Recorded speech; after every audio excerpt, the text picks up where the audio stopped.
Já. Ok. Boa tarde a todos e a todas, não é?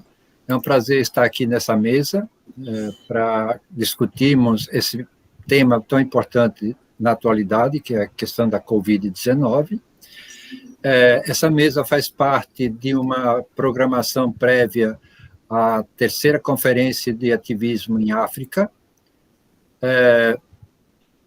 que seria realizada aqui no Brasil, na UFPE, mas por conta da Covid, vai ser virtual, né? Então, essa mesa tem como esse tema central a questão do ativismo e a sua relação os procedimentos, né? As ações coletivas e individuais também, em relação à Covid-19, né? Para compor a mesa, então, é dentro desse tema que a gente vai ver a questão do enfrentamento à Covid-19 na África e no Brasil, ações coletivas em tempo de pandemia. Essa mesa está prevista ser em português, mas fizemos questão de convidar a eu, que vou apresentar depois, que fala inglês, e aí nós agradeço logo a contribuição de Rafaela Cruz, que vai fazer a tradução simultânea, né? Seja do português para o inglês, no caso, só para Ayo, e do português para o inglês, para ele poder acompanhar também as discussões. Bom, nesse momento, nós temos uma situação de uma confluência perversa ou sinistra, poderia até falar, de vários fatores, sejam ecológicos, políticos e também ideológicos, né, que compõem esse quadro bastante complexo do que é a pandemia em nível mundial. Então, você tem também essa negacionismo ou imunidade de bando ou vacina. Você tem uma discussão em torno dessas questões. No caso do Brasil, tem uma CPI que está discutindo isso, né, colocando a questão da responsabilidade do governo federal e os efeitos dessa pandemia. Ela foi global, né, mas ela atinge também, de forma diferente, os diferentes continentes. E aí me coloca nu uma série de problemas mundiais, como a desigualdade social, no sentido, por exemplo, enquanto que os países centrais, entre aspas, centrais, estão já avançados na vacinação, nós estamos ainda engatinhando ou com vários problemas políticos e de infraestrutura para poder avançar e ter uma resposta, né, para voltar a uma certa normalidade ou uma vida sem essas implicações, seja no sentido da ampliação do contágio e também na questão do número de mortes, né? Então, é dentro dessa temática que se compõe essa mesa para a gente refletir, analisar as reações ou os movimentos, né, de reivindicação, de protesto em relação a essas políticas ou as estratégias montadas para enfrentamento. Então, e isso coloca diferentes níveis, né? Então, nós temos, na atualidade, também muitas ações individuais, seja diretamente no local, seja através das mídias, seja através de outras formas, os indivíduos estão se manifestando em relação a isso, também num movimento de contestação, mas também de um contramovimento de apoio a essas estratégias definidas, né? Mas também nós temos ações coletivas, seja no nível local de solidariedade ou de amenizar o sofrimento por conta das restrições e por conta também do próprio efeito da Covid, né? Mas também nós podemos pensar numa escala local, mas também mais regional e nacional e internacional. É dentro desse contexto que temos ações coletivas mais organizadas, né, como os panelaços ou outras manifestações coletivas, seja através também das mídias. Então, é um pouco esse quadro que se coloca como um objetivo dessa mesa, o debate em torno dessas ações coletivas, particularmente, em relação à Covid-19, né? E para compor essa mesa, nós convidamos, então, não sei se vou acertar a pronúncia, Ayo Songuro. Ele é escritor, organizador comunitário e advogado nigeriano. Atualmente trabalha no Centro de Direitos Humanos de Pretória, África do Sul, e faz investigação de direitos sexuais e reprodutivos. É bastante ativo no movimento EndSARS, né? Vamos ter o prazer de ouvi-lo, essa experiência. Daí a característica também da própria conferência, que está voltado não só para uma análise do ativismo, mas também a participação de quem está nos próprios movimentos, né? De ativistas presentes na conferência e aqui nessa mesa. Wangi Kimari, ou Kimari, não sei, antropóloga queniana. Ela é afiliada à Universidade da Cidade do Cabo, na África do Sul, e da Universidade de Manchester, na Inglaterra. Cofundadora e coordenadora da pesquisa e ação participativa do Centro de Justiça Social Matari, no Quênia. É um prazer também estar conosco. E Marília Gomes Nascimento, que é cientista social brasileira, atua em pesquisa nas áreas de violência, gênero e políticas públicas, atualmente é doutoranda do programa de pós-graduação em Sociologia da UFPE e estuda movimentos sociais. Tem experiência como educadora social e docente em processos formativos de profissionais, particularmente nessas áreas, né? E a tradutora Rafaela Cruz, professora do Departamento de Letras da Universidade Federal Rural de Pernambuco, de Serra Talhada, a qual agradecemos imensamente a disponibilidade de assumir essa tarefa, que sei que não é tão fácil, né? Então, apresentados todos, né? Eu passo, então, a palavra para Ayo, né? Não sei se eu pronunciei certo. E aí ele vai fazer a primeira exposição, ele vai falar inglês, mas a Rafaela vai traduzir para nós, e, na sequência, passo a palavra para Wangi Kimari, e depois para Marília. E depois vamos ter um tempo para um debate entre os componentes da mesa e também, se der tempo, aberto para o público. Aí vamos ver como é que vai funcionar isso. Ok? Tudo claro? Então, eu passo a palavra para Ayo. Hello, everyone. Thank you. Can you hear me? Okay. Yeah. Thank you very much for the introduction. I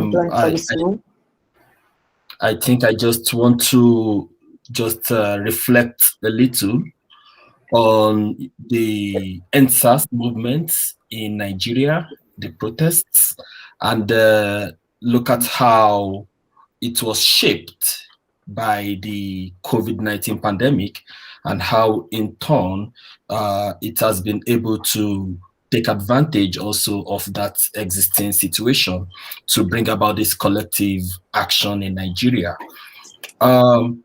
Just a little bit.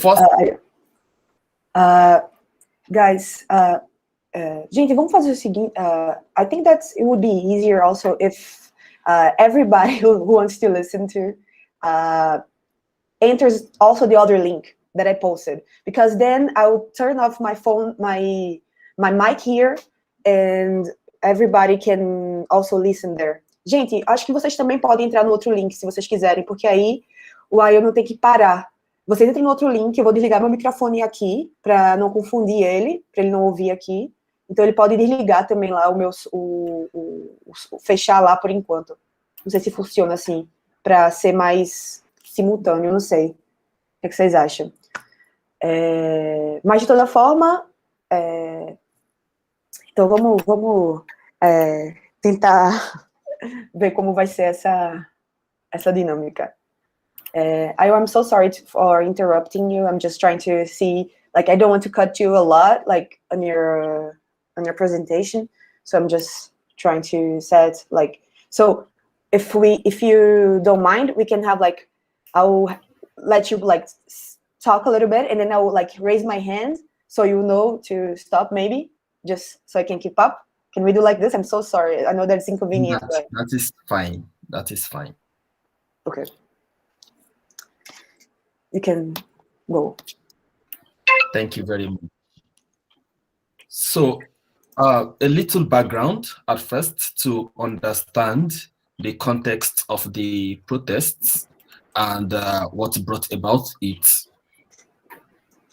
The protests essentially were a response to police brutality in Nigeria. And when I talk of brutality here, it goes beyond just, individual acts by the police against one or two or three people. But instead, it is a systemic issue that goes as far back as the 90s and the early 2000s. Originally, these actions were looked at by people as something that was, their own fault. If a police officer stops you on the road and then eventually does something illegal in their interaction with you, you, for example, think maybe I am the one who has done something wrong. Maybe I wasn't respectful enough. Maybe I was too, rude. Maybe I did not do something right. And so that had always been the reactions to by people over the decades to incidences of police brutality. Like, what did you do wrong? Why didn't you do something? Gente, Remo tá me escutando lá na outra, Remo? Tô. Gente, entra na outra sala, porque ele tá falando lá, eu tô falando lá, pra não parar ele. Vocês entenderam? Pronto, eu vou pôr agora. Yes. Okay. So, but something changed between 2018 and 2020. More people began to tell their stories of police brutality. And part of the way they were able to tell these stories was through social media, especially Twitter. A person would share their own experience. Oh, yesterday I was going to the market and this police officer stopped me and it led to this. Then another person would say something similar. Oh, I was going to school. This police officer stopped me. And then more and more stories began to come out. I was locked up for several days. I wasn't allowed access to a lawyer. I wasn't allowed to see my family. Some came with horror stories. I was locked up for months without trial. Nobody knew where I was. And so the more people began to share their stories, the more everybody began to understand that this is not an individual issue. This is not me. I am not the problem here. It is instead a wider social problem. It is something that is an institutional problem which needs to be addressed. And that began the first inkling, the first steering of what would later become the EndSARS protests. This started at the end of 2017 through 2018. But we now come to 2020. In 2020, what had simply been just these stories that people were telling between 2018 and 2020 eventually began to crystallize into this anger, this sense that something has to be done, especially after the government had promised several times between 2017 and 2020 that they were going to do something to stop this brutality. But nothing had changed, nothing happened. And that is where I would say the COVID-19 pandemic came in. First of all, the pandemic created what I would call an opportunity for collective action.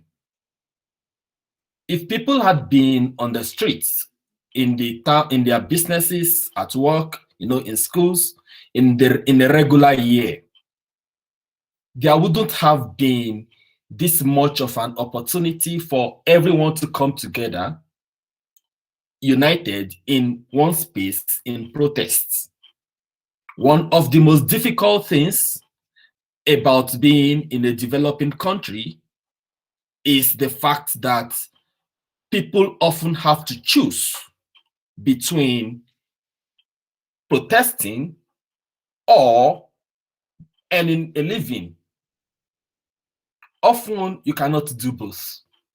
The time it takes to leave your work, the time it takes to join a protest, to stay in the streets, to push a sustained agitation is often time that could have been spent doing other things. And in the absence of any kind of welfare economic system, that means that it is only those, in a sense, who are well fed, who are at a middle class or so level, that can afford to protest.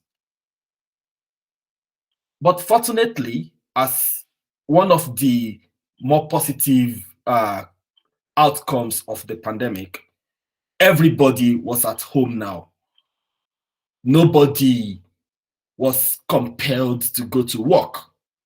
And so that time that was created by that, again, opportunity of being locked down, that more people could gather together, more people could meet and say, well, we would use this time to also agitate for our rights. And so in that sense, we were able to go on the streets last year, principally because we also had enough time to do this. And I think it is similar to the way across the world, from the US to other parts of the world, a lot of protests happened last year because a lot of people were freed from this, day-to-day struggle for survival through employment contracts that, imposed on their time and energy. And so they had that freedom, that freer space within which to organize themselves collectively. Now, the second point I want to draw out from the EndSARS protests is the fact that even though the pandemic presented this opportunity for more people to organize efficiently, it also gave the government an excuse to try and shut down those protests. We had a situation where government officials pretended to be concerned about the health impact of people collectively gathering on the streets during the pandemic. And then started issuing emergency orders around it is illegal for anybody to be on the streets. It is illegal for anybody to gather in a place after a particular time, and so on. And, you know, there were other people in society who also genuinely believed that this was a valid cause of concern, that really, we are in a pandemic. Why are you out on the streets? Why are you trying to protest? You should be at home, you know, in a lockdown. And so the government capitalized on those fears. When on October 20, the EndSARS protesters were shot in Lagos, part of the reason the government had declared a curfew and that led to soldiers being deployed on the streets to enforce that curfew was the, in quotes, need to protect public health, because an order had been given that there shouldn't be public gatherings in a period of, you know, pandemic. And when people defied that curfew, when people defied that order, the government had no hesitation about firing into the protesters and killing a number of people. And that wasn't the first time that we would see state brutality being exercised using the pandemic as a justification. Even prior to the EndSARS protests, we had situations where the police would stop people who were breaching the curfew and deal with them in a way that was very violent. We had instances where people were shot and killed for not obeying emergency lockdown regulations. And we had a point where we were observing that the police had killed more people in trying to enforce the lockdown than the pandemic itself at a particular point, which was absurd. And so that same mindset was brought to the protest ground. Like, oh, because we want to protect people from COVID-19, we would kill people, which makes absolutely no sense. And this brings me to my third point, and that is the point on balancing, you know, on one hand, the legitimate issues that brought about the protests, the opportunities that the pandemic presented for collective gathering and collective action, versus the equally legitimate concerns around health issues and you know, the need to stop the spread of the virus. And here are my own observations. First is the fact that protesters in Nigeria during the EndSARS protests were actually very, very vigilant in personal protection. They wore face masks. If you look at a lot of the photos, you would see people wearing face masks, people with hand sanitizers.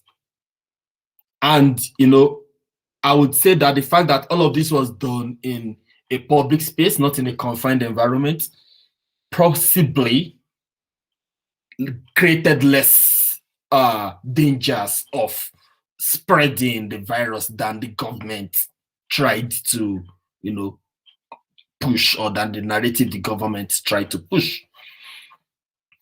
Of course, it's also the question that people's grievances, people's legitimate grievances matter to them as much and sometimes even more than their health concerns in that moment, because the protest were about the right to life in the first place. People were protesting for their own very lives. They were not, protesting for, I don't know, something cushy. They were not asking for a public holiday or something like that. They were protesting for their lives. And when it comes to human lives and the right to protest for that right, I think in a sense it supersedes whatever immediate concerns there are around public health issues. And I think that was the same logic that you found in the Black Lives Matter movement in the US. That look, we are here talking about our lives. You cannot use the justification of the pandemic to shut us down. On the converse, on the other side, when you look at the actions of public officials, when you look at the actions of government officials prior to, during, and after the protests, you will notice a disconnect. Their rhetoric and their actions. The government only cared about the health aspects of mass gatherings when protests are the issue.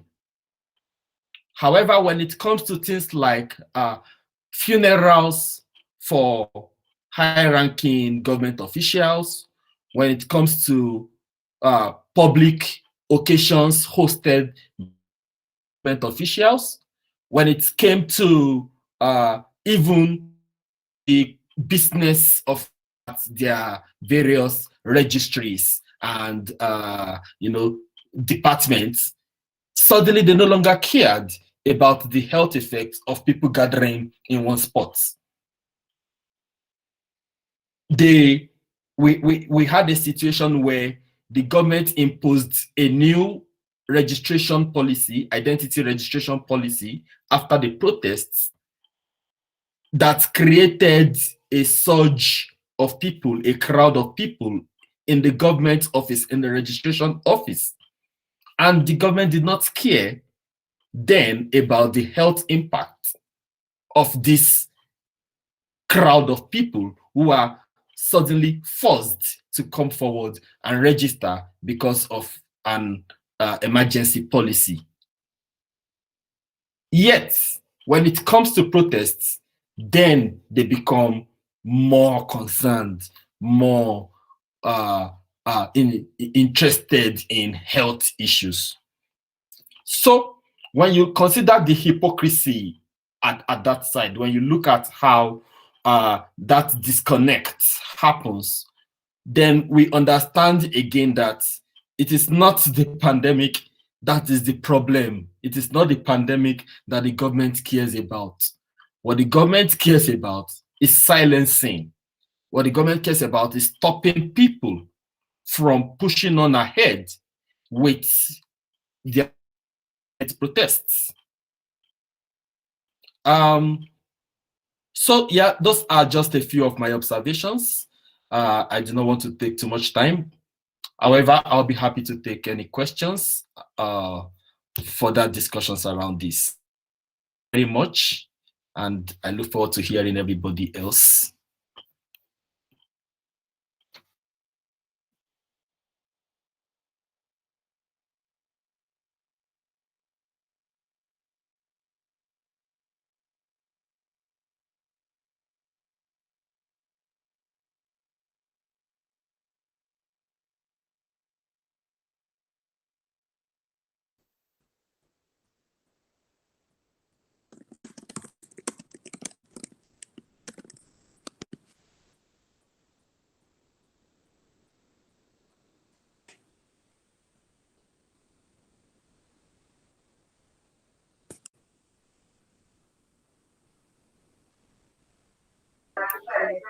Desculpa.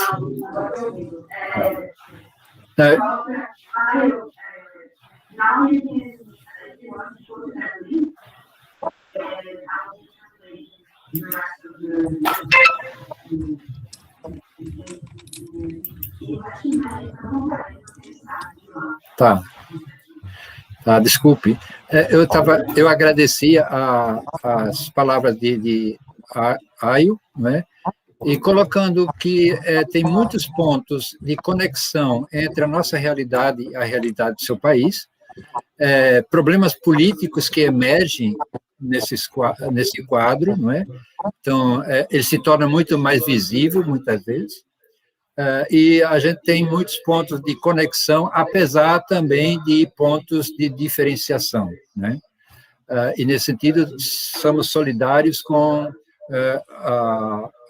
seu país, né, em relação a esses problemas. Ok. Então, vamos passar para a palavra para Wang, né, Kimari. Não sei se pronunciei corretamente. Tá muito bem, não se preocupe.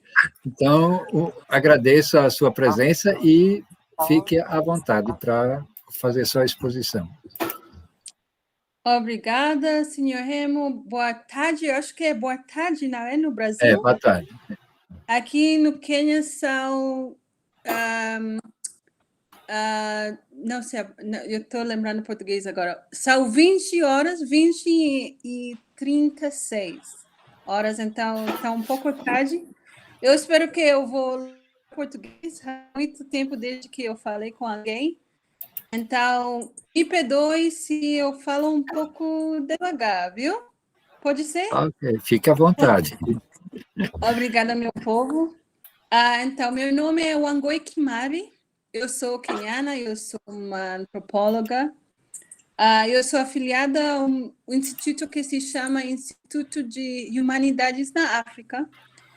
Mas, sobretudo, eu prefiro me pensar como uma pessoa que está procurando justiça aqui. Não só para Quênia, não só para Nairobi, não só para os brasileiros, mas para todo mundo. E minha fala hoje vai tratar um pouco disso. Aliás, eu vou falar... Minha fala hoje é baseada de um papel, um artigo que eu escrevi que, por acaso, está traduzido. Então, aqui eu vou colocar o link para o artigo aqui para compartilhar com a gente. É um artigo sobre que eu escrevi no ano passado sobre o que eu estava dizendo. Eu estava pensando como as duas pandemias aqui no Quênia, porque o povo está enfrentando duas pandemias, não só o vírus, mas também a violência do Estado. Então, o artigo está aqui e eu vou falar eu vou ler porque, na verdade, vai ser bem mais fácil para mim. Mas assim, você vai... eu vou ler um pouco, mas assim você vai... Eu posso até falar um pouco mais da história de Nairobi e também a história de nosso país. Então, a minha fala hoje é chamado a Nairobi Fora da Lei, e eu vou tentar agora fazer meus slides aqui. Dá para entender até agora? Tudo ok. Tudo ok. Legal. Eu estou procurando... Não dá para ver os slides, hein? Dá. Desculpa. Dá? Tá ok. Agora, dá para ver os slides? Não. Dá? Dá. Agora você seleciona a apresentação. Desculpe, não está funcionando para mim. Eu vou tentar mais uma vez. Você pode apresentar uma guia só, ou uma janela, em vez de ser a tela toda. Bota assim, apresentar a janela. Aí vai... Bota apresentar a janela. Ok, desculpe, vai ser um pouco... Desculpe-me, eu deveria ter tentado fazer isso mais antes.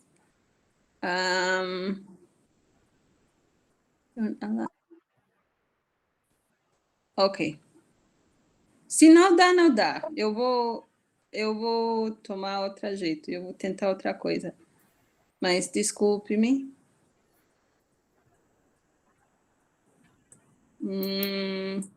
Desculpe-me, viu? Eu vou desligar o vídeo só para tentar... só para tentar fazer isso. Um momentinho.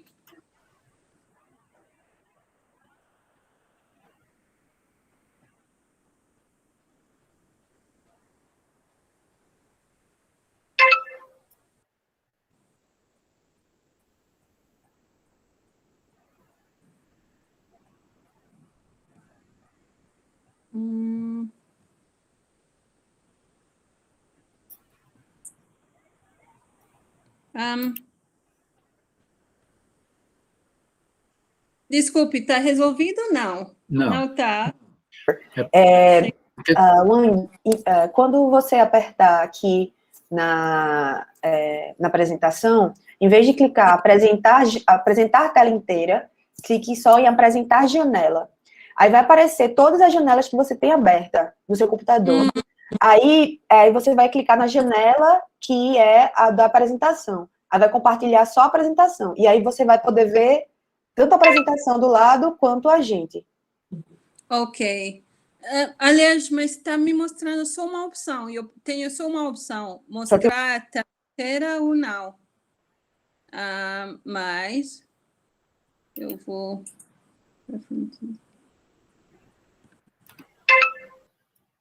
Ok. Se não dá, não dá, mas... Se não dá, eu ia te mostrar alguns slides que não tem nada escrito, é só fotos, mas talvez a outra maneira para divulgar as fotos. Mas a minha fala hoje está titulada, eu acho que é a palavra, a Nairobi fora da lei contra as pandemias. E eu já falei um pouco sobre as duas pandemias e minha maneira de ver são a violência do Estado, mas também o vírus. Mas eu vou começar com acho que a palavra é citação, de uma ativista queniana que falou no ano passado essas palavras. Você sabe que vive em um estado falido quando no meio de uma pandemia o governo se torna uma pandemia mais grave. É o governo competindo com o Covid-19 sobre quem vai exterminar os quenianos primeiro. Precisamos protestar. Essa citação de uma ativista queniana mostra que realmente, até longe do vírus, longe da pandemia, existe a violência do Estado está oprimindo muita gente. E o vírus também virou mais uma desculpa para oprimir os que já estão bem oprimidos. Ok. Agora eu vou ler do artigo. Eu acho que eu já compartilhei o link aqui. Já. Não sei se você conseguiu abrir. Abri. O artigo está aqui. Ok, legal. Então, eu vou ler do artigo. O esperado era que houvessem cadáveres por todo canto. Todo mundo previa que o Covid-19 causaria uma onda gigante de infecções e mortes na África, principalmente pela combinação entre os grandes aglomeradores urbanos pobres, acesso insuficiente à água potável e as dificuldades de acesso a sistemas de saúde. Até o momento, bem interessante, até o momento, a África é o continente menos afetado psicologicamente pelo coronavírus. Mesmo que todo mundo imaginava que havíamos cadáveres por todo canto.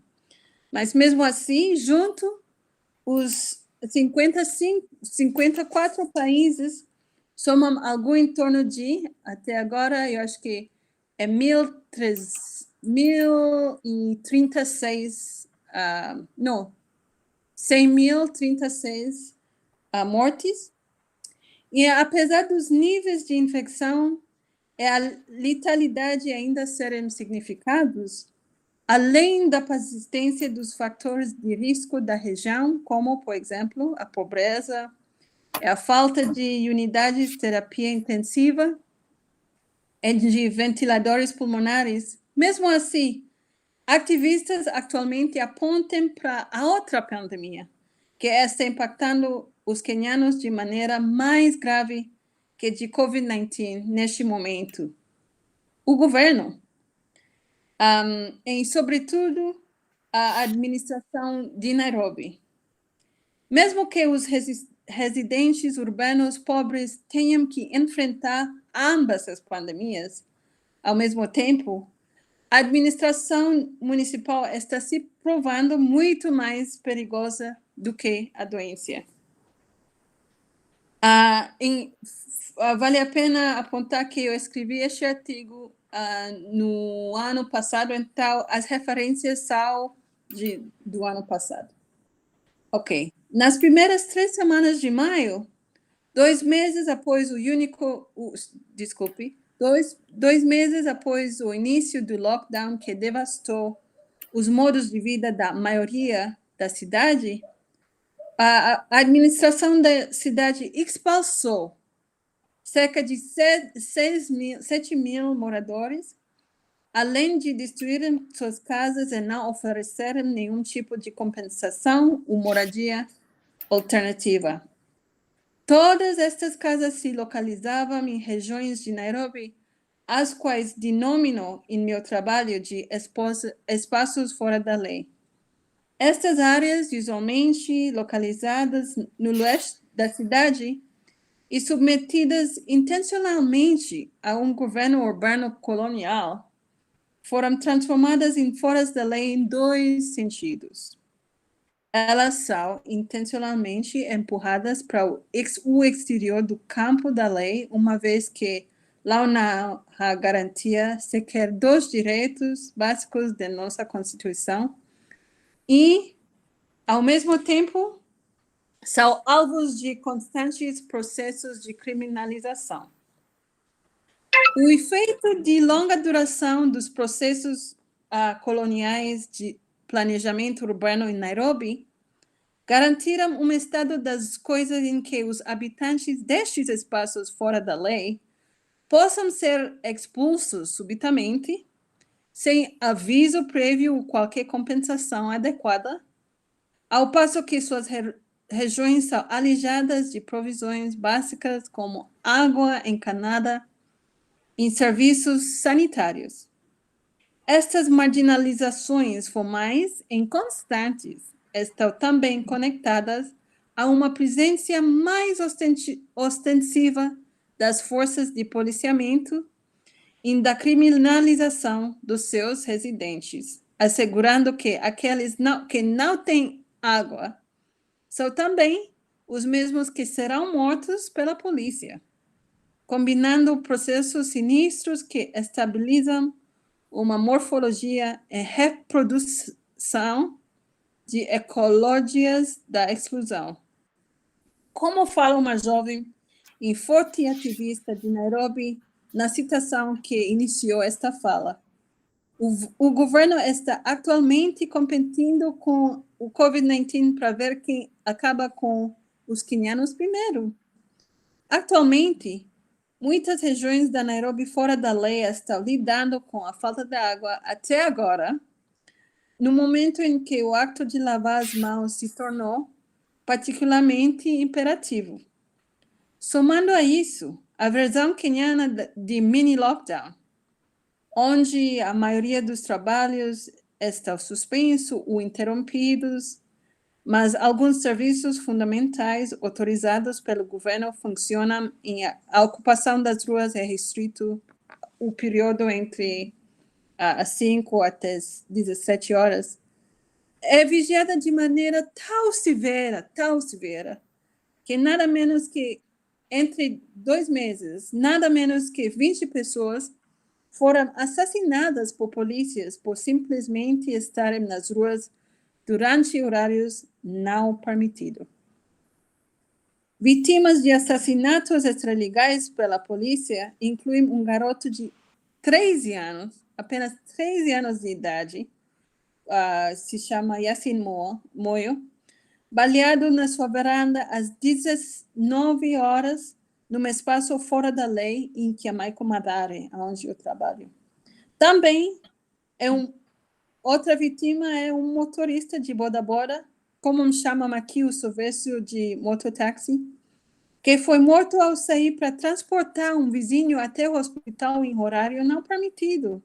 É mais, com medo de sair de suas casas depois das 19 horas, mulheres grávidas têm morrido enquanto dão luz sem ter acesso a cuidados médicos de uma maternidade, e aqueles que, por algum motivo, se sintam mal durante a noite, se veem obrigados a sofrer durante a madrugada, para só depois ir atrás de assistência médica.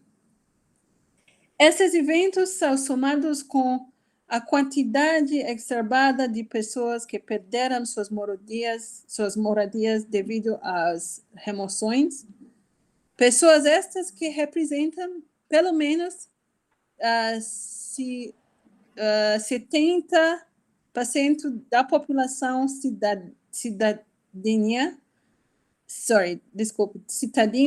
mas que vivem em apenas 7% de território urbano. Eu acho que vale a pena repetir isso. As pessoas que estão sofrendo muito aqui na cidade são a maioria dos residentes da cidade.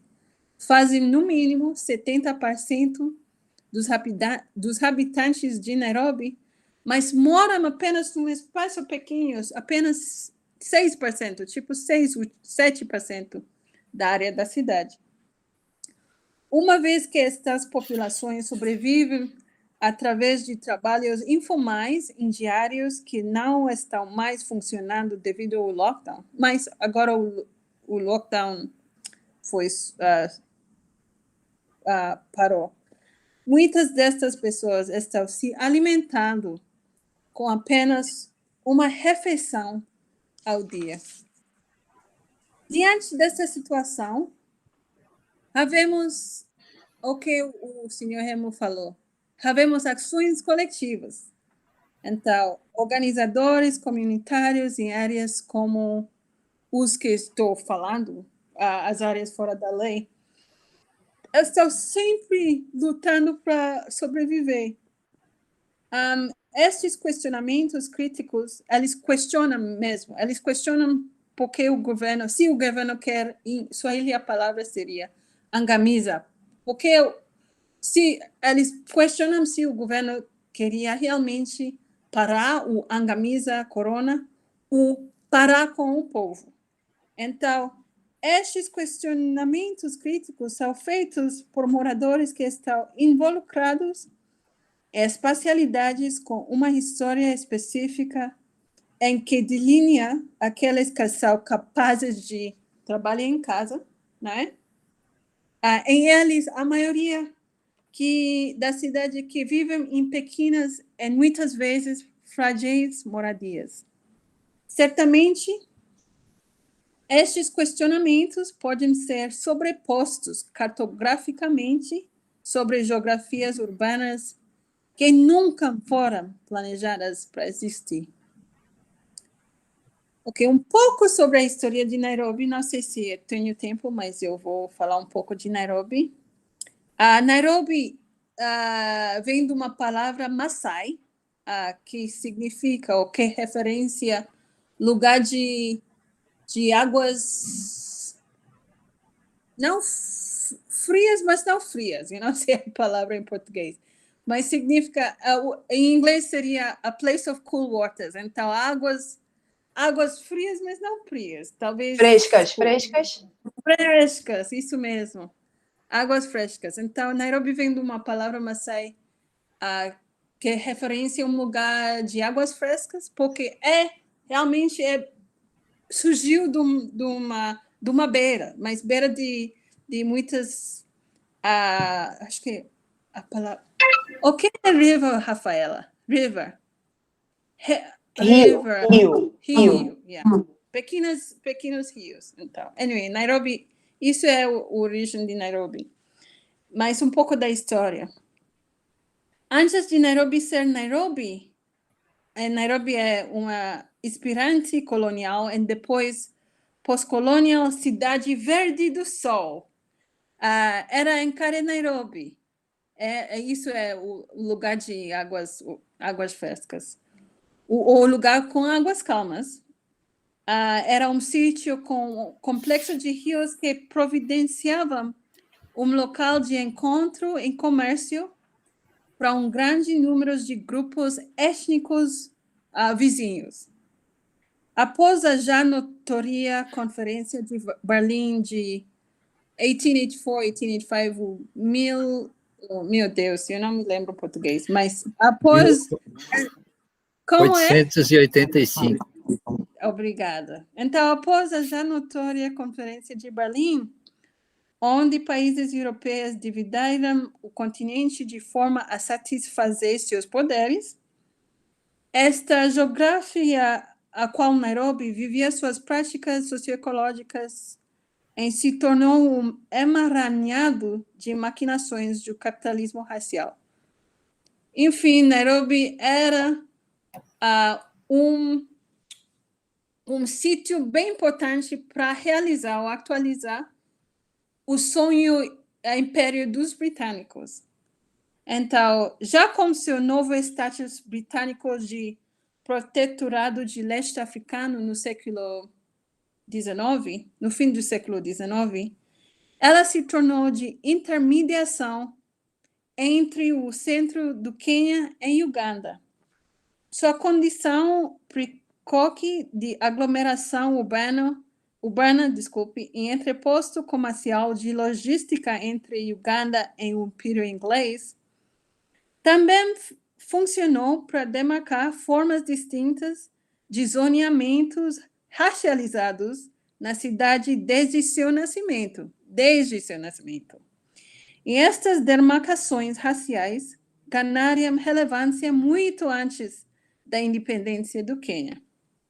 Este zoneamento original colocou os brancos protegidos em lugares mais secos, frios e elevados, livres da malária, em que lhes oferecem pontos privilegiados de vigia. Descendentes sul-asiáticos que vieram para Quênia foram trazidos pelos britânicos para construir acho que é a rodoviária, o trem, trazidos no fim do século para construir as ferrovias, sob condições torturantes de trabalho. Eles se estabeleceram em áreas baixas e menos verdes, produzindo efetivamente uma espécie de fronteira entre áreas brancas e negras. Africanos que eram formalmente proibidos de viver na cidade até o fim da Segunda Guerra Mundial,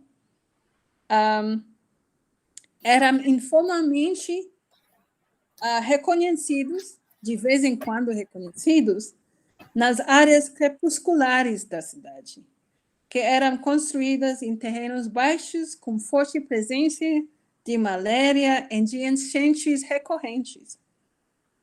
Durante a independência, estas partes da cidade nativa, o que Fanon falou, falou de cité indígena,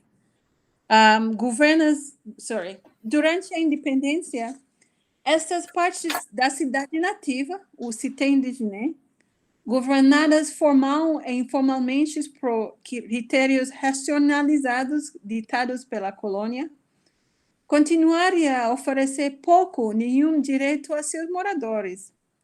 As cicatrizes e estigmas que derivavam da governança urbana colonial permaneceram, mesmo que a cidade é pós-colonial. Em isso afirma sobre si mesmo uma substituição da raça pela classe como critérios determinantes para a separação dos sujeitos em seus locais de moradia. Agora, de acordo com observadores internacionais, Nairobi é a capital da savana do Sílico é uma referência anedótica à posição do Quênia como polo tecnológico, principalmente devido a um serviço móvel de transferências monetárias instantâneas e também devido à abundância de projetos sociais ligados à tecnologia da informação que se espalharam pela cidade. Este tipo de representação, que segundo matéria recente da rede CNN, faz de Nairobi a cidade mais veloz do planeta. Tipo, imagina. Uma metrópole próspera em que é a única cidade com um parque para safari logo depois da sua calçada. Isso é a representação global, em que é apoiado pelo governo. Ao mesmo tempo,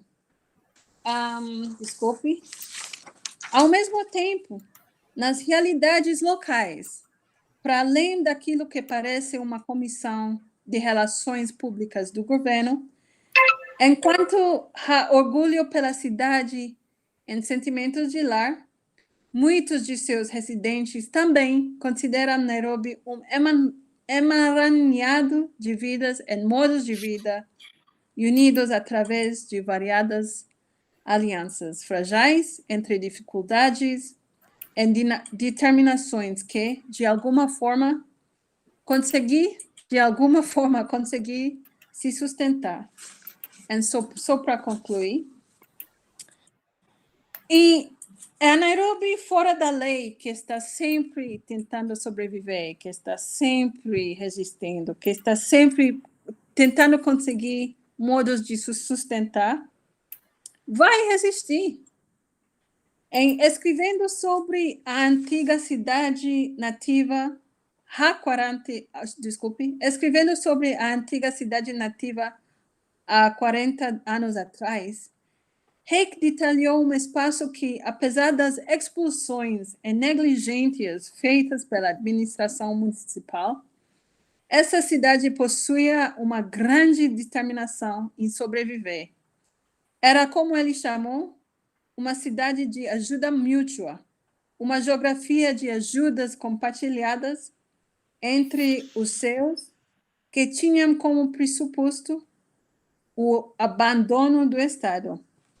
Atualmente, enquanto ambas as pandemias persistem até agora, o COVID-19 atualmente, enquanto ambas as pandemias persistem, em ambas as pandemias são, o COVID-19 é a governança urbana colonial imposta pela administração da cidade. Os residentes das partes pobres de Nairobi, a Nairobi fora da lei, estão encontrando maneiras de protestar por suas demandas e encontrar formas colaborativas de mutuamente ajuda ou ações coletivas uns aos outros.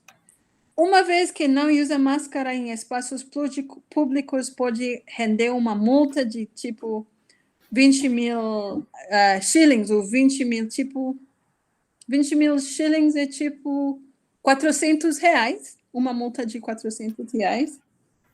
Organizações locais estão se juntando para a produção massiva destas máscaras, compartilhando-as com os mais vulneráveis, os idosos, as pessoas com deficiência, os doentes e os jovens. Junto a isso, aqueles que foram expulsos das suas casas e agora vivem na rua estão recebendo pequenas, inconsistentes doses de solidariedade de seus vizinhos e também de outras áreas da cidade. Também tem acontecido de trabalhadoras domésticas que estão sendo impedidas de irem trabalhar em áreas como Eastleigh, uma área um pouco mais rico, por estas áreas terem se tornando de alta transmissão do coronavírus, elas subornarem policiais para que elas afrouxem os bloqueios, permitindo que elas lavem roupas e limpem casas dos outros por apenas por apenas 200 shillings, o tipo R$5. Apesar de a remuneração ser menor que o salário mínimo diário queniano, e também o suficiente para comprar comida e satisfazer necessidades mínimas diárias, elas ainda subornarem policiais para pelo menos adquirir pouco dinheiro para sobreviver. Então, só para concluir, ao mesmo tempo também artistas locais estão usando o grafite para comunicar mensagens sobre o coronavírus pelos muros da cidade, ajudando os cidadãos a se manterem seguros. Enquanto isso, associações comunitárias estão protestando na frente do escritório da empresa que traz água pela cidade, a companhia que traz água, demandando água limpa, saudável e com preço justo, além do fornecimento de estações gratuitas para lavar as mãos. Então, os residentes urbanos continuam reclamando por dignidade, direito à vida e serviços básicos. Eles provam as observações de décadas atrás. O povo de Nairobi tem, apesar de tudo, um jeito de desafiar situações de desamparo ao se adaptar a expedientes ao mesmo tempo simples e heterodoxos. De fato, mesmo que este povo de Nairobi, esta população bem oprimida, esteja enfrentando não uma, mas 2 pandemias ao mesmo tempo, a Nairobi fora da lei, a população sobreviverá. Então, é só isso, meu povo. Eu tentei mesmo lembrar de português, é uma língua super difícil por mim. Ninguém merece, porque tá difícil. Mas, no fim de tudo, eu espero que eu comuniquei, eu falei sobre este povo que está sempre... Agora, mesmo que o povo está enfrentando 2 pandemias, o estado bem violento, o vírus, nós vamos resistir, nós vamos sobreviver. Então, acho que eu vou parar aqui. Obrigada. Obrigado, Wang Yi, né? Muito obrigado pela sua contribuição valiosa. Eu estava pensando aqui no Brasil, nós temos uma expressão que expressa um pouco essa dicotomia ou essa junção entre coronavírus e a situação do Estado brasileiro, que é pandemia com pandemônio, né? Pandemônio é justamente essa bagunça, né? E essas contradições, me parece que elas são próprias da formação dos estados no terceiro mundo, né? Então, essa situação pode ser mais grave, mas ela é muito semelhante no Brasil. A questão das favelas, a questão e nós, nos últimos anos também, eu acho que em muitos lugares também na África, se a situação sempre foi ruim, né, ela acabou piorando mais por conta de uma política econômica que vem sendo imposta, né? E aí nós temos aqui no Brasil conquistas que foram formalizadas, nem sempre realizadas, mas formalizadas, a partir de 1988, com a abertura política. Muitos desses direitos hoje não existem mais, né? Estão sendo tirados, né? Então, acho que há um quadro, vamos dizer assim, meio sinistro na nossa situação atual. Então, eu vou passar a palavra para Marília, né, que vai colocar um pouco esse quadro aqui no Recife, né? E depois a gente abre para a discussão e perguntas, ok? Olá, boa tarde a todas e todos. Meu nome é Marília Gomes do Nascimento. Sou cientista social de formação, mestre, estou no doutorado agora, também em sociologia. Mas antes de tudo, eu acho que o lugar que eu ocupo aqui é enquanto defensora dos direitos humanos, enquanto militante feminista, antirracista, né? Então, eu costumo dizer que eu sou uma socióloga militante. Eu não consigo dissociar a minha produção científica teórica do contexto político que a gente vive, né? Então, eu compartilho com meus colegas aqui que se apresentaram antes de mim essa indignação e esse desejo de mudança, né? De justiça, sobretudo. Eu vou pedir para a Luísa apresentar, por favor. Eu não consigo falar sem ter um guia, porque como algumas pessoas eu falo muito, então eu me perco, divago. Então, preparei uma apresentação para conseguir, de fato, né, apresentar a proposta da mesa.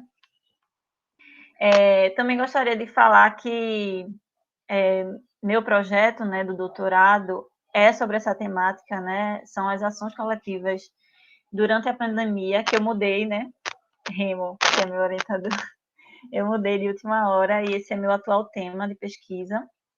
Então, foi muito importante, quero agradecer, né, também publicamente o convite a Remo, né, que me convidou para participar dessa mesa e apresentar um pouco do que é que eu venho fazendo também dentro do projeto de doutorado. Pode passar. Tá ok, Luísa. Obrigada. Aí um pouco, né, do que eu vou trazer um pouco para vocês, que é o contexto, né, do Brasil, a partir de março, né, que foi o primeiro caso do Covid-19 aqui. Falar um pouco dos tipos de ações coletivas que vem acontecendo no Brasil, algumas ações coletivas a nível nacional, mas o foco da minha apresentação vai ser essas ações que aconteceram aqui, né, na região metropolitana. E tentei fazer essa reflexão do que mudou em 2021, porém, as respostas são quase nenhuma, né? Pode apresentar. Pode passar, por favor. Acho que primeiro, assim, eu não poderia começar sem falar de um caso emblemático, né, que traduz muito nossa realidade, que foi a primeira vítima fatal do Covid no Brasil, foi uma empregada doméstica na cidade do Rio de Janeiro, em março de 2020, né? Então, isso diz muito da configuração desigual em que o Covid atinge os brasileiros e as brasileiras, né? Então, ela estava outro fato interessante, eu que fazendo essa pesquisa para organizar essa apresentação, em muitas páginas de notícias não diz o nome dessa empregada doméstica. É como se ela não existisse, né? Como se fosse uma abstração, né? Então, eu pesquisei muito, não encontrei, infelizmente, porque eu queria, né, colocar o nome e sobrenome dessa mulher que foi a primeira vítima fatal, né, do Covid.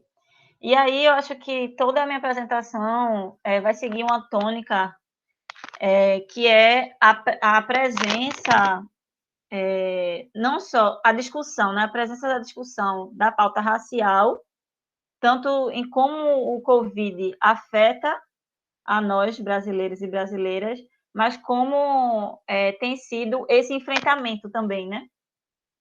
Que esses... quem está tomando a frente, a pauta que está tomando a frente desse enfrentamento é a pauta racial e são os movimentos negros, sobre a minha ótica, né? E aí começou toda uma discussão, né, no início da pandemia e como a pandemia do Covid-19, ela acentuou as nossas desigualdades, né, nossos abismos sociais, e escancarou para o mundo esse contexto que a gente já vivencia todos os dias, né, que é a condição de pobreza que inclusive um fato importante de falar, né, é que nós voltamos para o mapa da fome, né, nessa gestão agora do governo Bolsonaro. O desemprego também, que está alcançando níveis absurdos, e aí, como consequência, o aumento também do trabalho informal, né, a gente tem aqui uma situação que é dos entregadores de delivery, que durante essa pandemia cresceu muito, né, assim como a colega falou, né, a situação dessas regiões periféricas, né, essas vilas, as favelas, e toda a ausência do Estado nesses lugares, né, não tem saneamento, não tem água, os postos de saúde estão sucateados, né, então a gente tem todo um sistema de saúde público que é extremamente poderoso, forte, mas que vem ano a ano sendo sucateado as diversas gestões e pelo capital, sobretudo, né? Pode passar.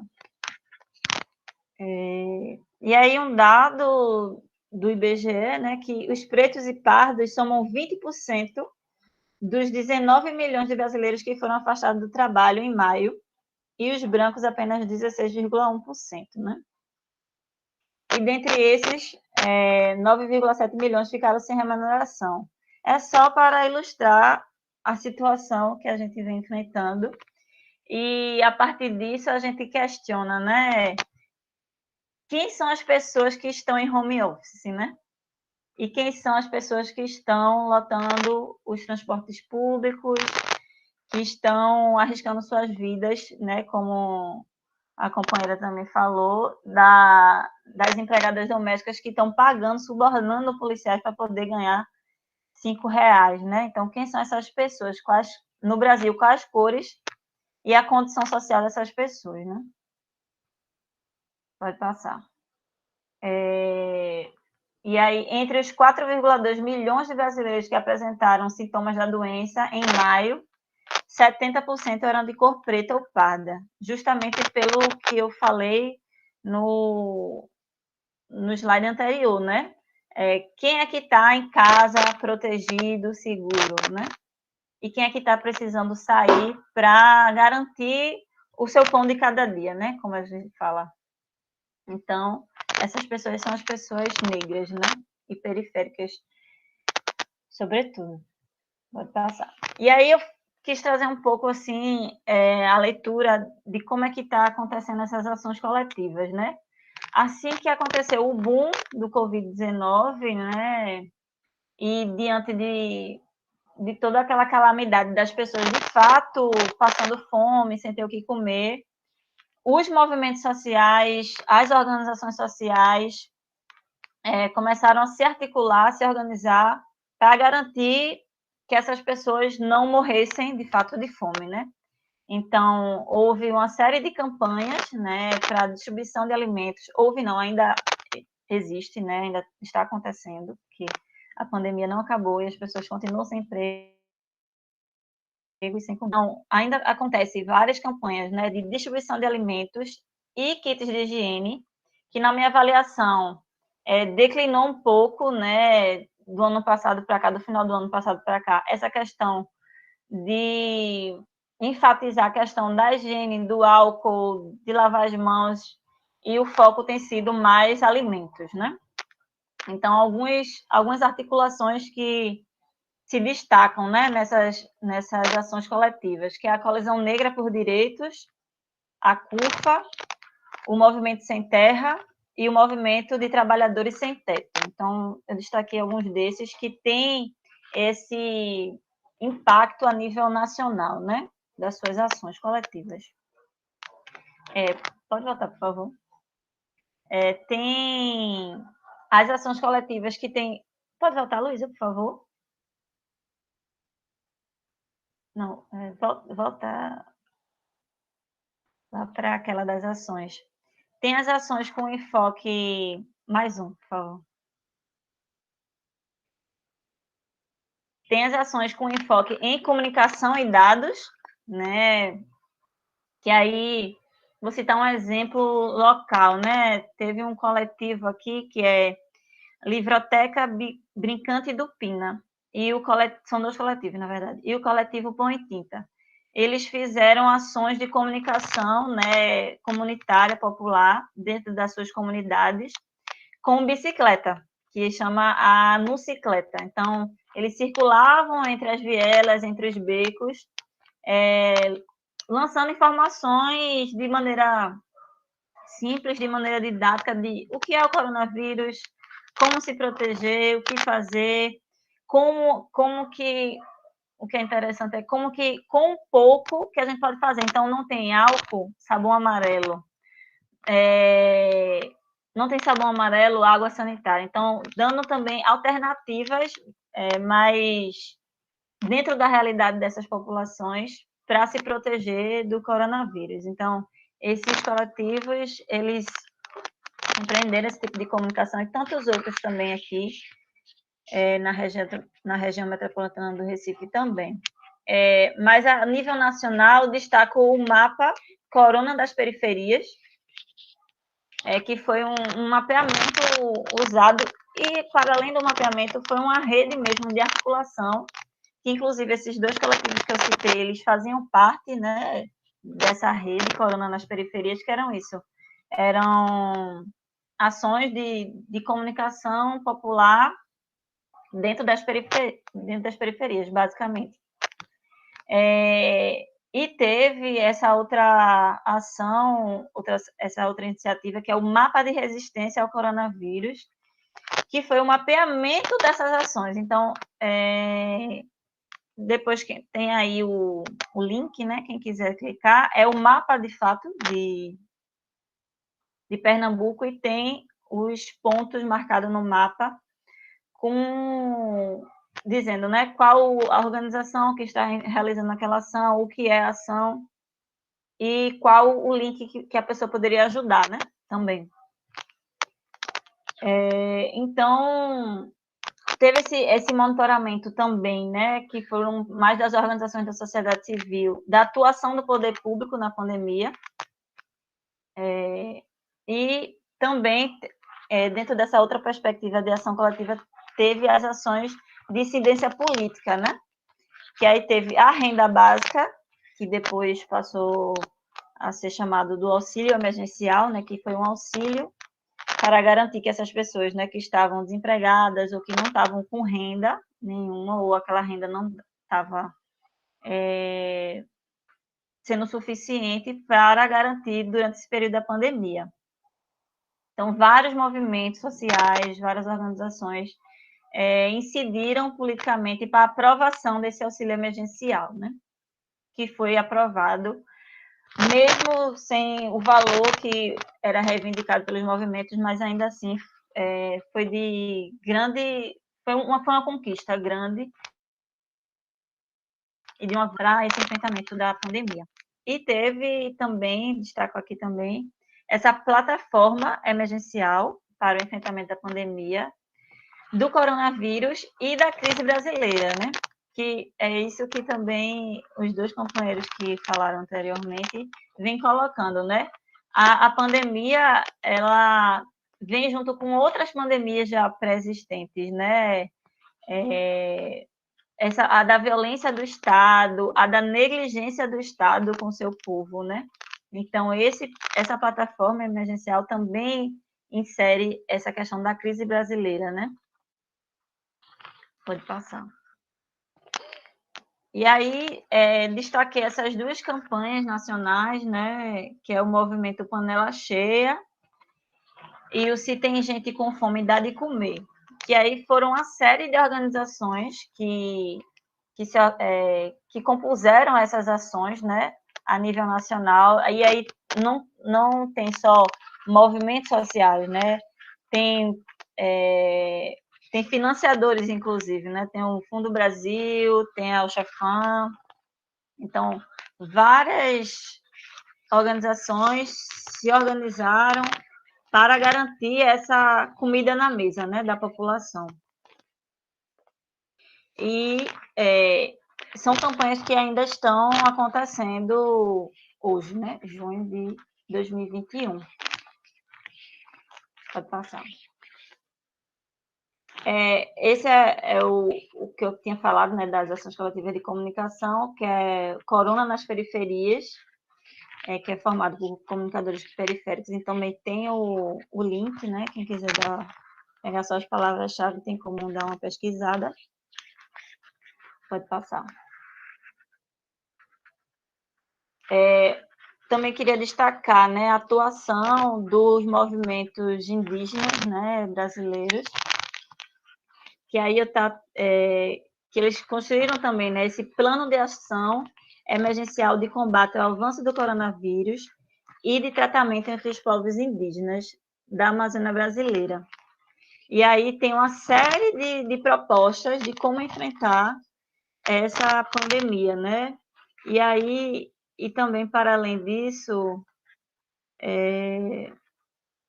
os movimentos indígenas, eles estão também numa luta contra a questão do garimpo ilegal e contra o desmatamento, né?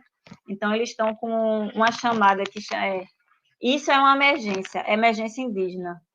É o mote do movimento indígena brasileiro, que continua enfrentando, na verdade, né, um genocídio, e principalmente nessa gestão do governo Bolsonaro e o ministro de Meio Ambiente, que tem colaborado para esse plano de morte, né, da população indígena. Vou passar. E aí eu quis trazer algumas iniciativas, né, aqui da região metropolitana do Recife, que foram muitas. Antes mesmo de eu decidir mudar meu projeto e falar sobre esse tema, eu já vinha fazendo mapeamento por interesse investigativo mesmo, né, sociológico. E tem coisas muito interessantes, né? Tem questões muito interessantes. Acho que o primeiro ponto foi esse poder de articulação entre esses movimentos, que em sua maioria são movimentos sociais populares.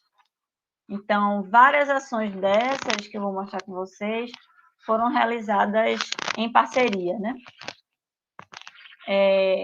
E aí, a primeira que foi uma campanha Enche Panela, né? Que foi uma campanha de um coletivo, que é um coletivo recente, que chama Rede Tumulto, que é um coletivo de jovens periféricos que trabalham principalmente a comunicação.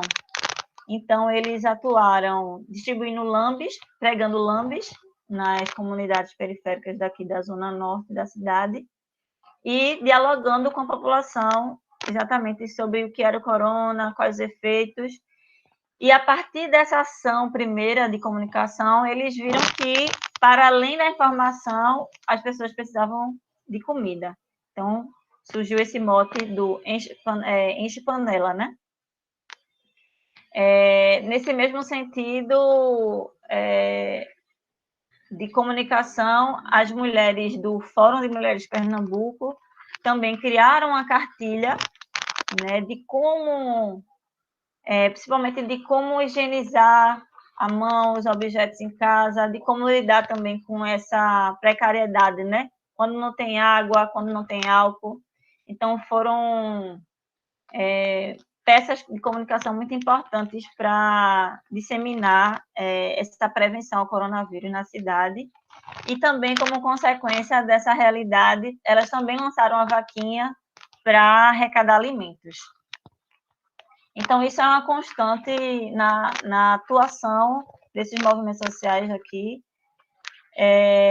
de distribuição de alimentos. E não só no que se refere a cestas básicas, mas também a comidas prontas, porque o que se foi colocado é que muitas pessoas não tinham nem gás, né? Não tinham casa, como as pessoas que estão em situação de rua, que cresceu, né?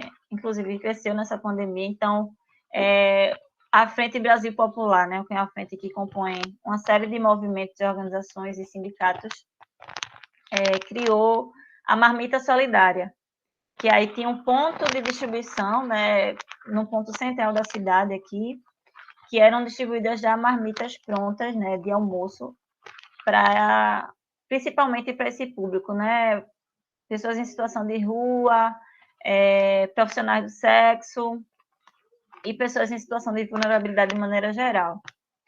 E mais recente, surge também a Cozinha Solidária, que é do Movimento dos Trabalhadores Sem Teto, que aí está acontecendo também, sim, um parêntese, tanto a Marmita Solidária quanto a Cozinha Solidária, elas acontecem a nível nacional. Então, está acontecendo aqui em Recife, mas também em outros estados do Brasil.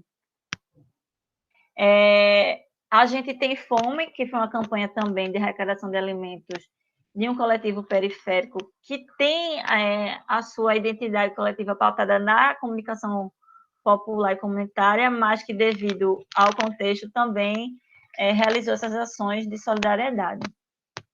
Pode passar.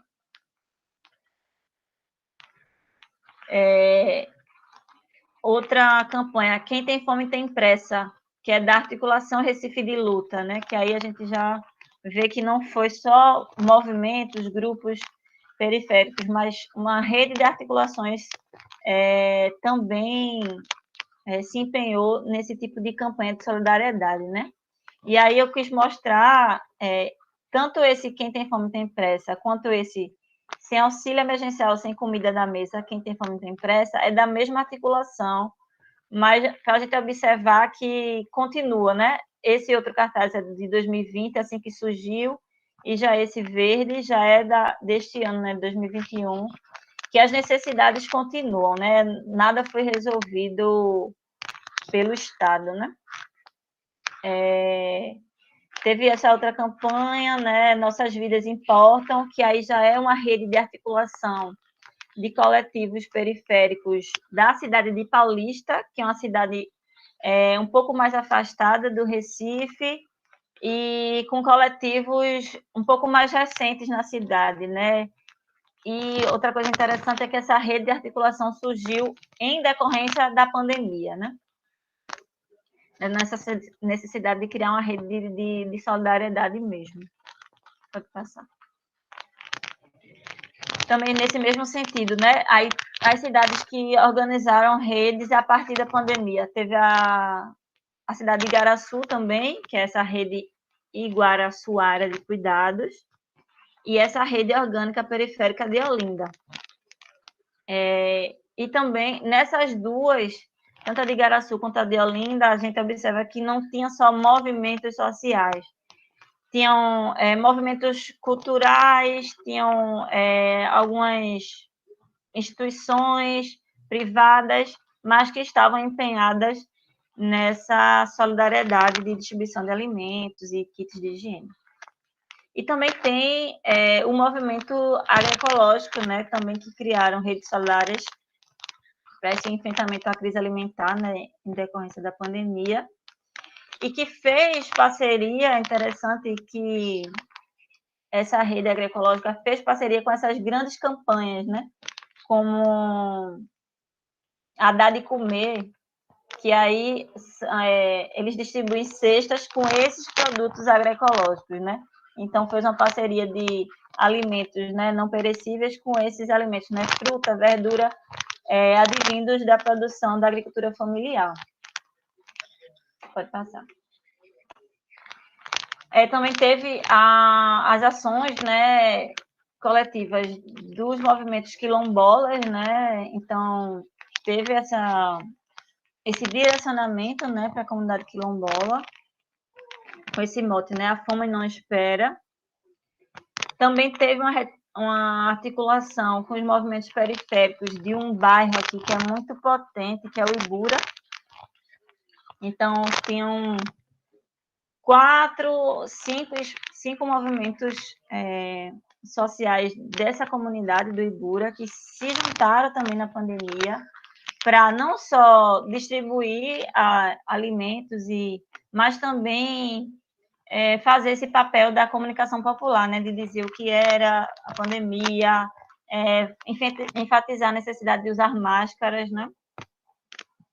Então, esses dois cartazes estão na mesma do Ibura Sem Fome, né? Foi um dos motos da campanha. Pode passar. Teve o Mario Solidário, e aí também dizer assim, teve movimentos sociais mistos, movimentos sociais periféricos, movimentos feministas, movimento das mulheres negras. Então, todo o campo popular dos movimentos sociais na região metropolitana esteve e está empenhado em diversas ações coletivas, né, para garantir esse enfrentamento à pandemia. Então, Mariú é um exemplo, é um movimento feminista da cidade de Igaraçu. A Livioteca Brincante do Pina, que eu já tinha falado, né, que está nessa parceria com o Corona nas periferias.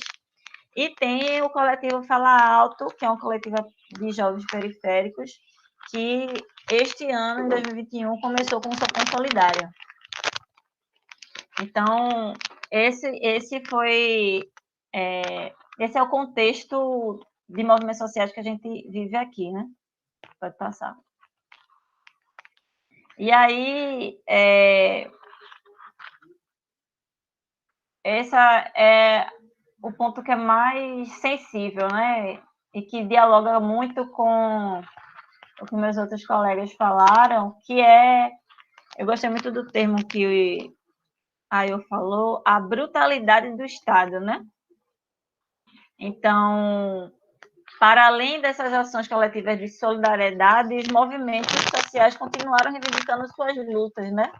Então, continuaram lutando contra os despejos, né, na pandemia. Inclusive, a gente conseguiu aprovar o projeto que impede os despejos na pandemia, né? Os movimentos negros, principalmente, que têm assumido, né, esse protagonismo, têm continuado na resistência contra o genocídio do povo negro, né?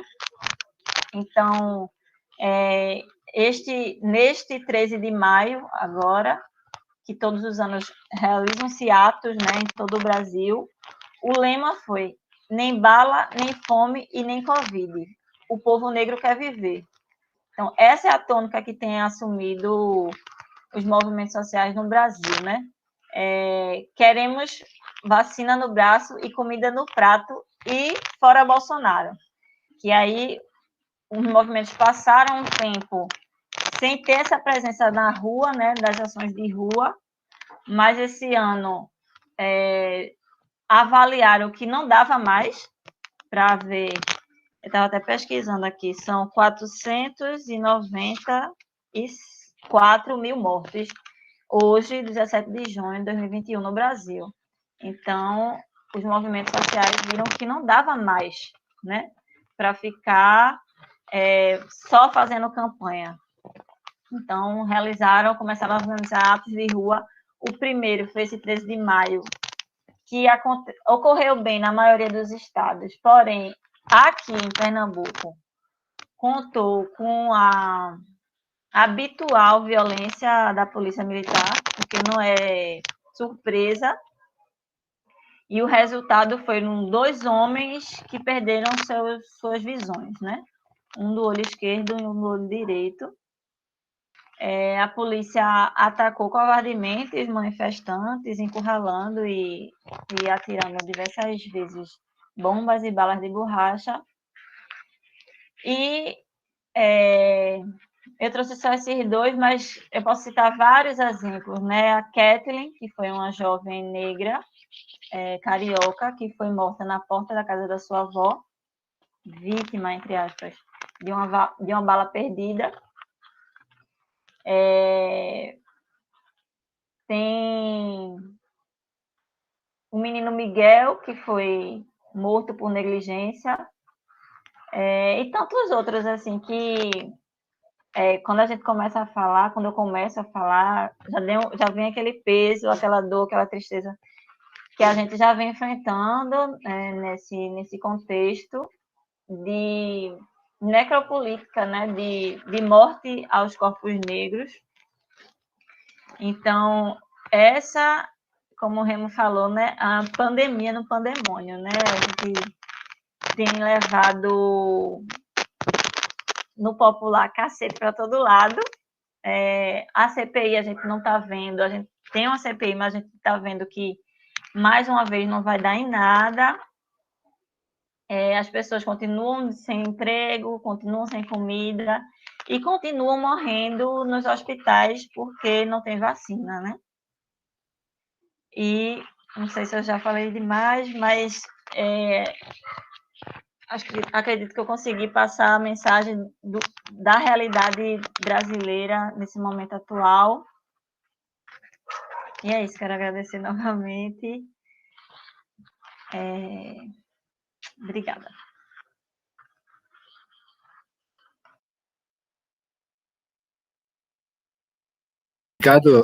Obrigado, Marília.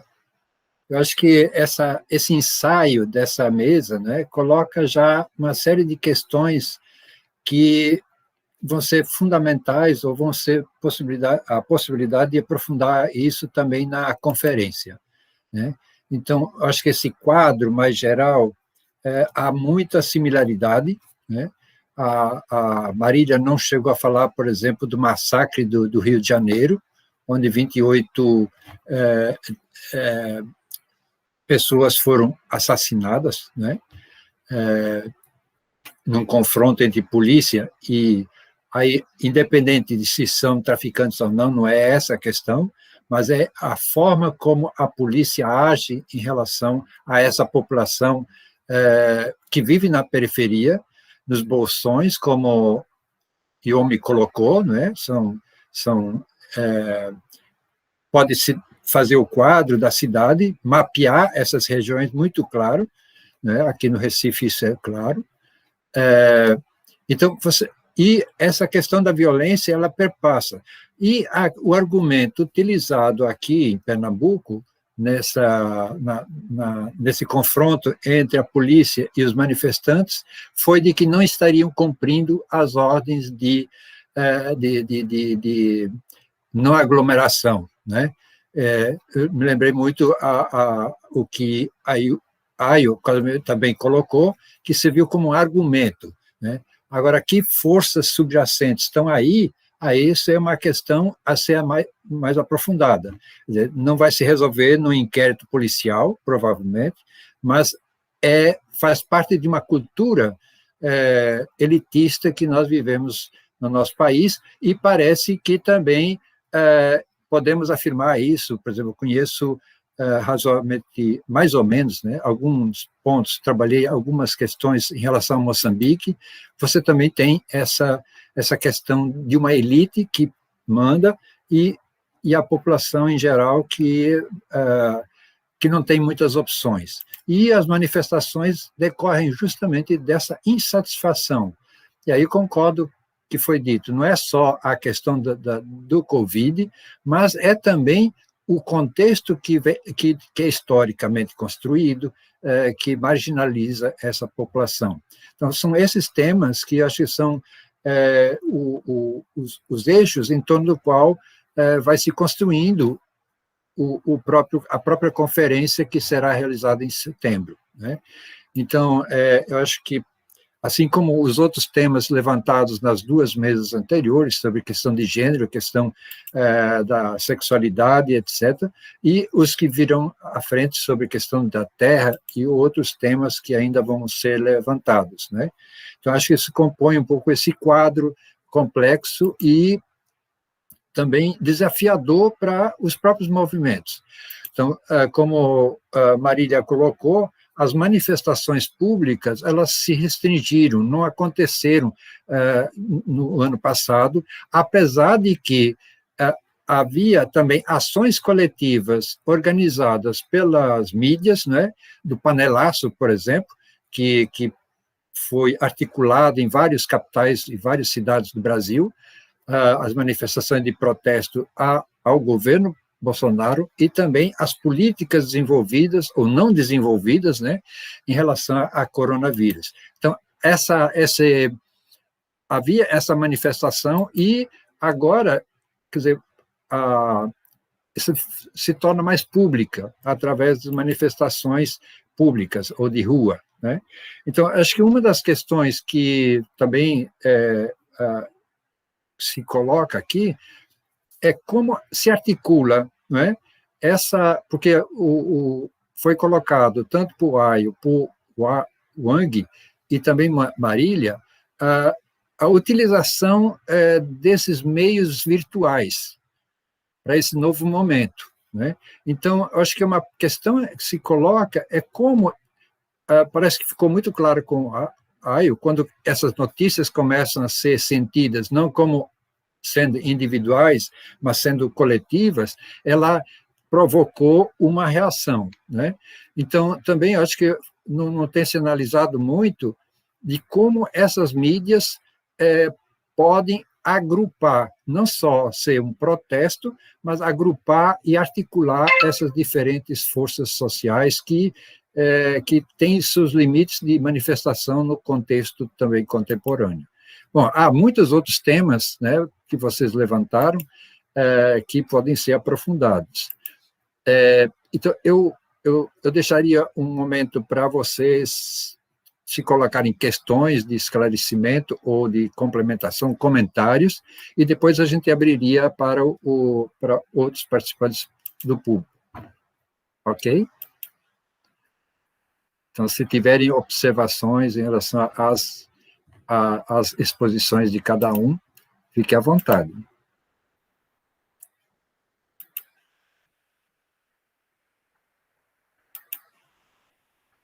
Nenhum... Pode falar. Eu acho que eu quero falar, sim.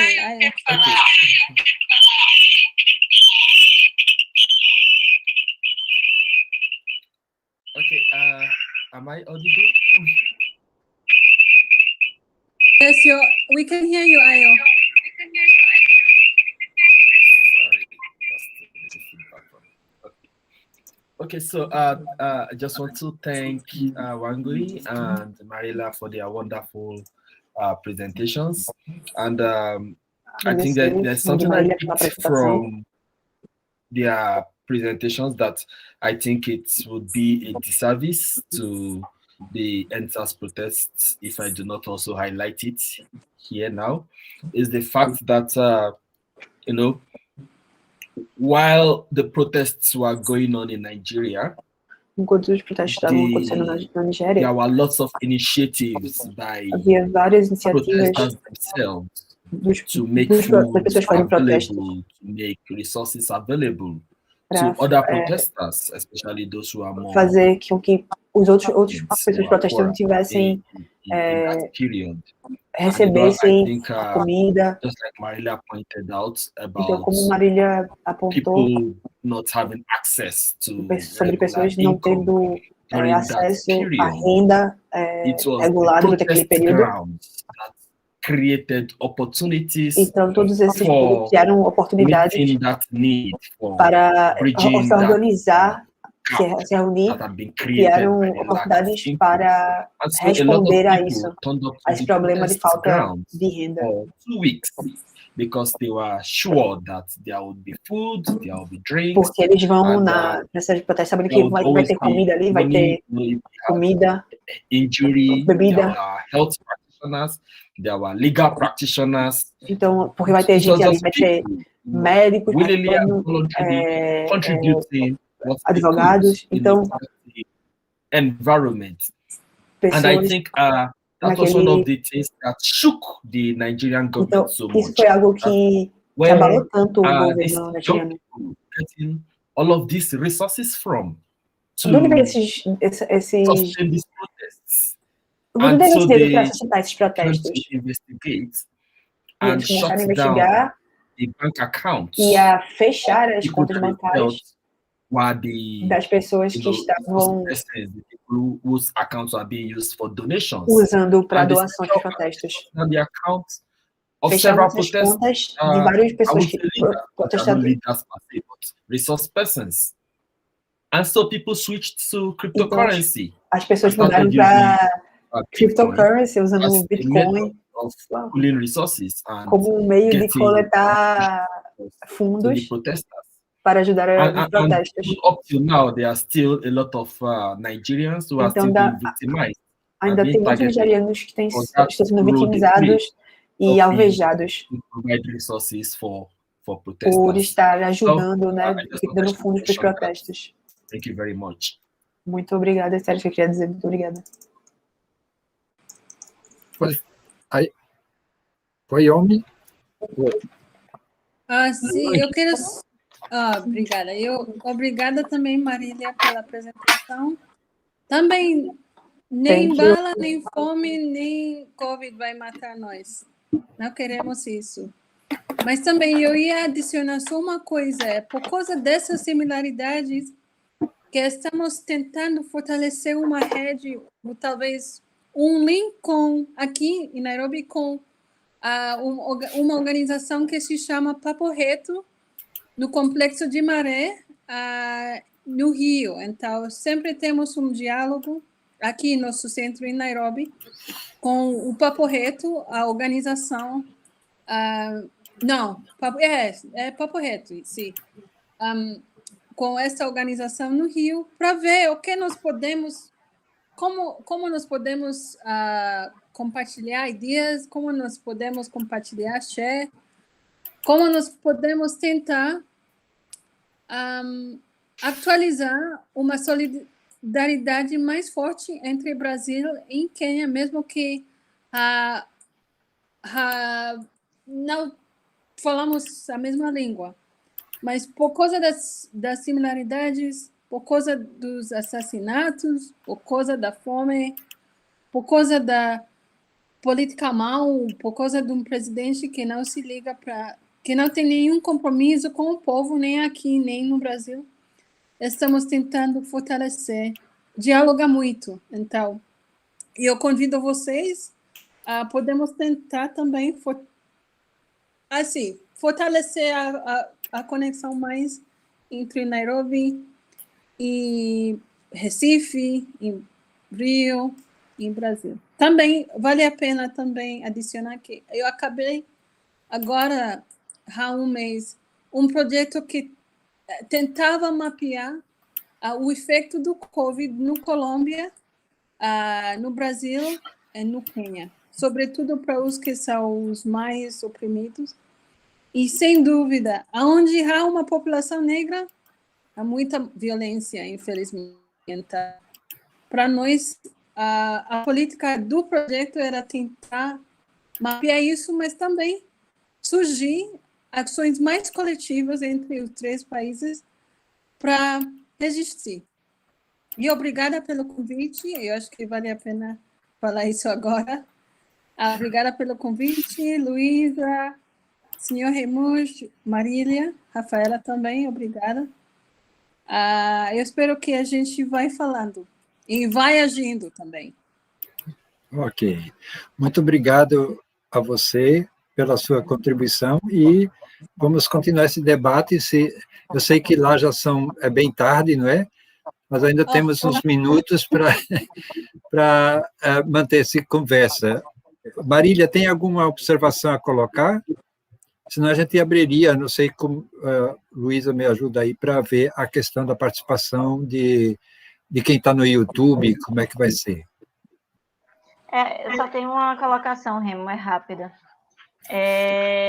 Só de que, apesar de tantas similaridades, né, desse contexto de negação e de violências, mas eu acho que a maior similaridade é o nosso poder de resistir, né, a tudo isso e reinventar e criar novas possibilidades, né? Como a Eu falou, o governo foi lá, bloqueou as contas, mas aí os movimentos conseguiram, por outros meios, continuar financiando essa rede de solidariedade, né? Então, a gente tem feito isso milenarmente, né? Nosso povo tem feito isso resistindo, e eu acho que é com isso em mente que a gente deve seguir, né? Porque é isso que nos move. Ok, obrigado.